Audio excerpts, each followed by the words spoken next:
ಇತಿಹಾಸ ಪ್ರಸಿದ್ಧ ಕೆಮ್ಮಿಂಜೆ ಶ್ರೀ ಸುಬ್ರಹ್ಮಣ್ಯ ದೇವಸ್ಥಾನದ ನೂತನ ವ್ಯವಸ್ಥಾಪನಾ ಸಮಿತಿ ಅಧ್ಯಕ್ಷರಾಗಿ ಕೆಮ್ಮಿಂಜೆ ತಂತ್ರಿ ಸುಬ್ರಹ್ಮಣ್ಯ ಬಳ್ಳಕ್ಕೂರಾಯ ಅವರು ಆಯ್ಕೆಯಾಗಿದ್ದಾರೆ.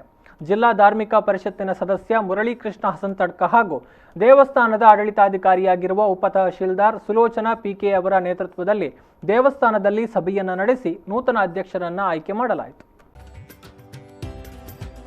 ಹಿಂದೂ ಧಾರ್ಮಿಕ ಸಂಸ್ಥೆಗಳು ಮತ್ತು ಧರ್ಮದಾಯ ದತ್ತಿಗಳ ಇಲಾಖೆಯ ವ್ಯಾಪ್ತಿಗೊಳಪಟ್ಟ ಸಿ ಗ್ರೇಡ್ಗೆ ಸೇರಿದ ಕೆಮ್ಮಿಂಜೆ ಗ್ರಾಮದ ಕೆಮ್ಮಿಂಜೆ ಶ್ರೀ ಷಣ್ಮುಖ ಸುಬ್ರಹ್ಮಣ್ಯ ದೇವಸ್ಥಾನಕ್ಕೆ ಸರ್ಕಾರದ ನಿಯಮಾವಳಿಯಂತೆ ಪರಿಶಿಷ್ಟ ಜಾತಿ ಮತ್ತು ಪರಿಶಿಷ್ಟ ಪಂಗಡದಿಂದ ವಿಶ್ವನಾಥ್ ನಾಯ್ಕ ನೈತಾಡಿ, ಮಹಿಳಾ ಕ್ಷೇತ್ರದಿಂದ ವಿನುತಾ ಮೋಹನ್ ಕೆಮ್ಮಿಂಜೆ ದೇವಸ್ಥಾನ ರಸ್ತೆ ಹಾಗೂ ಟಿ ಪ್ರೇಮಲತಾ ರಾವ್ ನಾರಾಯಣ ಭಟ್ ಕಾಂಪೌಂಡ್ ಬೋಳುವಾರು, ಸುಬ್ರಹ್ಮಣ್ಯ ಬಳ್ಳಕ್ಕೂರಾಯ ಪಳಿಕೆ ರಸ್ತೆ, ದಯಾನಂದ ಎಂ ಮೊಟ್ಟೆತಡ್ಕ, ವಿಶ್ವನಾಥ್ ಗೌಡ ಕಲ್ಲಗುಡ್ಡೆ, ಚಂದ್ರಶೇಖರ್ ಕೆ, ಶಿವಧ್ವಜ್ ಮನೆ ದರ್ಬೆ, ಪಿ ಆನಂದ ಪೂಜಾರಿ ಸಂಜಯ್ ನಗರ ಹಾಗೂ ಅರ್ಚಕ ಸ್ಥಾನದಿಂದ ದೇವಸ್ಥಾನದ ಪ್ರಧಾನ ಅರ್ಚಕ ವೆಂಕಟೇಶ್ ಭಟ್ ಅವರನ್ನ ನೇಮಕಗೊಳಿಸಿ ಆದೇಶಿಸಿದ್ದರು.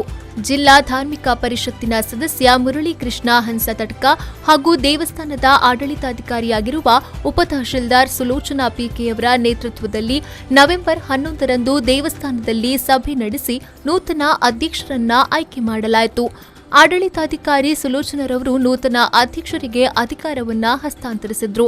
ಜಿಲ್ಲಾ ಧಾರ್ಮಿಕ ಪರಿಷತ್ತಿನ ಸದಸ್ಯ ಮುರಳೀಕೃಷ್ಣ ಹಂಸತಡ್ಕ ಮಾತನಾಡಿ, ನಾಗನ ಸಾನ್ನಿಧ್ಯವನ್ನ ಹೊಂದಿರುವ ಜನರಿಗೆ ಅತಿ ಹತ್ತಿರವಾದ ಸುಬ್ರಹ್ಮಣ್ಯನ ಪುಣ್ಯಕ್ಷೇತ್ರವಾಗಿದೆ.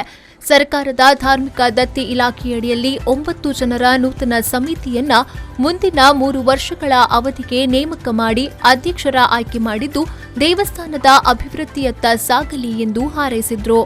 ನಮಗೆ ಕೊಟ್ಟಿರ್ತಕ್ಕಂಥ 3 ವರ್ಷಗಳ ಅವಧಿಯಲ್ಲಿ 9 ಜನರ ಸದಸ್ಯರುಗಳು ಮತ್ತು ಅದರಲ್ಲಿ ಒಬ್ಬರು ಅಧ್ಯಕ್ಷರನ್ನು ಆಯ್ಕೆ ಮಾಡಿಕೊಂಡು ಇವತ್ತು ಕೆಲಸ ಮಾಡ್ತಾ ಇದ್ದೇವೆ. ಅವರು ಬಳ್ಳಕ್ಕೂರಾಯರು ಆರಂಭ ಆ ಕಲ್ಪನೆ ನಮ್ಮದಲ್ಲ. ನಾವು 9 ಜನ ಸಾಮೂಹಿಕವಾಗಿ ಒಂದು ಟೀಮಿನ ಒಬ್ಬರ ನಾಯಕತ್ವದ ಅಡಿಯಲ್ಲಿ ನಾವೆಲ್ಲ ಒಂದು ಸಾಮೂಹಿಕವಾಗಿರ್ತಕ್ಕಂಥ ನಾಯಕತ್ವವನ್ನು ವಹಿಸಿಕೊಂಡು ಒಂದು ಟೀಮ್ ಆಗಿ ಏನಾದರೂ ಕೆಲಸ ಮಾಡ್ತೇವೆ. ಆ ಟೀಮ್ ಆಗಿ ದೇವಸ್ಥಾನದ ಅಭಿವೃದ್ಧಿಗೆ, ಊರಿನ ಅಭಿವೃದ್ಧಿಗೆ ಚಿಂತನೆ ಮಾಡ್ತೇವೆ. ಆಗ ನಾವು ವಹಿಸಿಕೊಂಡಿರ್ತಕ್ಕಂಥ 3 ವರ್ಷದ ಅವಧಿಗೆ ನಾವು ವಹಿಸಿಕೊಂಡಿರ್ತಕ್ಕಂಥ ಜವಾಬ್ದಾರಿಗೆ ಪ್ರತಿಫಲ ಸಿಗತ್ತೆ ಅಂತ. ನೂತನ ಅಧ್ಯಕ್ಷ ಸುಬ್ರಹ್ಮಣ್ಯ ಬಳ್ಳಕ್ಕೂರಾಯ ಮಾತನಾಡಿ, ದೇವಸ್ಥಾನದ ವ್ಯವಸ್ಥಾಪನಾ ಸಮಿತಿ ಆಯ್ಕೆ ದೈವ ಸಂಕಲ್ಪದಂತೆ ಆಗಿದೆ. ಅದರ ಹಿಂದೆ ಯಾರೂ ಹೋಗಲಿಲ್ಲ. ಊರವರೇ ಸೇರಿಕೊಂಡು ತಮ್ಮ ಆರಾಧನಾ ಕ್ಷೇತ್ರಕ್ಕೆ ಸಮಿತಿ ಸದಸ್ಯರನ್ನ ಆಯ್ಕೆ ಮಾಡಿದ್ದಾರೆ. ಸಮಿತಿಯ ಪ್ರತಿಯೊಬ್ಬರೂ ಸಮರ್ಪಣಾ ಭಾವದಿಂದ ದೇವಸ್ಥಾನದ ಅಭಿವೃದ್ಧಿಗಾಗಿ ಶ್ರಮಿಸುವುದಾಗಿ ತಿಳಿಸಿದರು. ಊರಿನವರು ಸೇರಿಕೊಂಡು ಆ ಊರಿನ ವ್ಯಕ್ತಿಗಳು ಸೇರಿಕೊಂಡು ಇಂಥವರನ್ನು ನಾವು ಮಾಡುವ ಅಂತ ಹೇಳಿ ಅವರೇ ಅದನ್ನು ನಿರ್ಣಯ ಮಾಡಿದ್ದು. ಯಾಕೆಂದರೆ ಇದರ ಹಿಂದೆ ಯಾರೂ ಹೋಗಲಿಲ್ಲ. ಅದಾಗಿ ಊರಿನವರೆಲ್ಲ ಊರಿನವರೇ ಸೇರಿಕೊಂಡು ಇಂಥವರು ಒಂದು ದೇವಸ್ಥಾನಕ್ಕೆ, ನಮ್ಮ ಆರಾಧ್ಯ ದೇವಸ್ಥಾನಕ್ಕೆ ಸಮಿತಿಯಾಗಿ ಆಯ್ಕೆ ಮಾಡುವ ಅಂತ ಹೇಳಿ 9 ಜನ ಸದಸ್ಯರನ್ನು ಆಯ್ಕೆ ಮಾಡಿದ್ದು ಊರಿನವರು. ನಗರಸಭಾ ಸದಸ್ಯರಾದ ಪಿಜಿ ಜಗನ್ನಿವಾಸರಾವ್, ಬಾಲಚಂದ್ರ ಕರಿಯಾಳ, ಮಮತಾ ರಂಜನ್, ವ್ಯವಸ್ಥಾಪನಾ ಸಮಿತಿ ಸದಸ್ಯರು ಹಾಗೂ ಭಕ್ತಾದಿಗಳು ಉಪಸ್ಥಿತರಿದ್ದರು.